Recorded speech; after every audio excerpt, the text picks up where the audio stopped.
Kinuha ko kayong dalawa para mabawasan yung stress ko. Tapos uunahan niyo pang maging bride sila, yung totoong bride.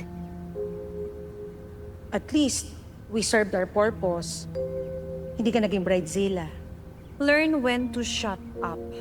Eh, ikaw nga. Hindi ka marunong mag-shut up. Che! Hindi ako mananahimik sa mga bagay na alam kong makakatulong.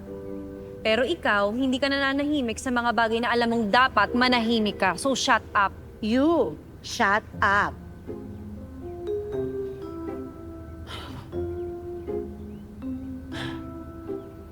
Alam niyo kung hindi kayo magbabate, siguro mas mabuti na lang kung pares ko na lang kayo i-fire.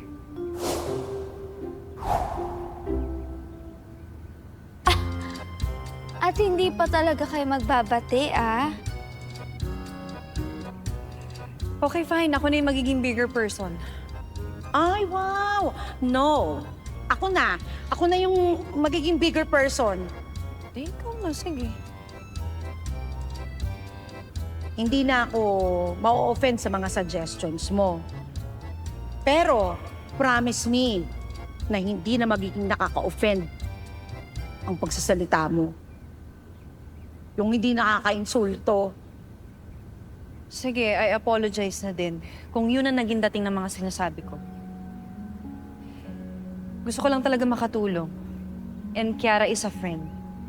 Kaya gusto ko lang siyang tulungan. Okay, gets ko na. Eh, parehas naman pala tayo ng gusto. So, okay na tayo.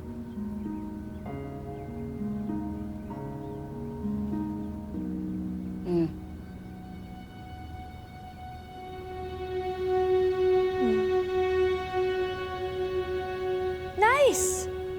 Okay na kayo parehas, ha? Yun ang masakit. Sakit pa rin yung tuhod ko. Ay, ito pala yun. Hindi parehas kasi. Lakas ng mga... Hello mga kapatid! Ako po si Andrea Brillantes bilang Kiara sa A Secret in Prague. Tuloy-tuloy na natin to! Next video na agad! And please subscribe to TV5 YouTube channel.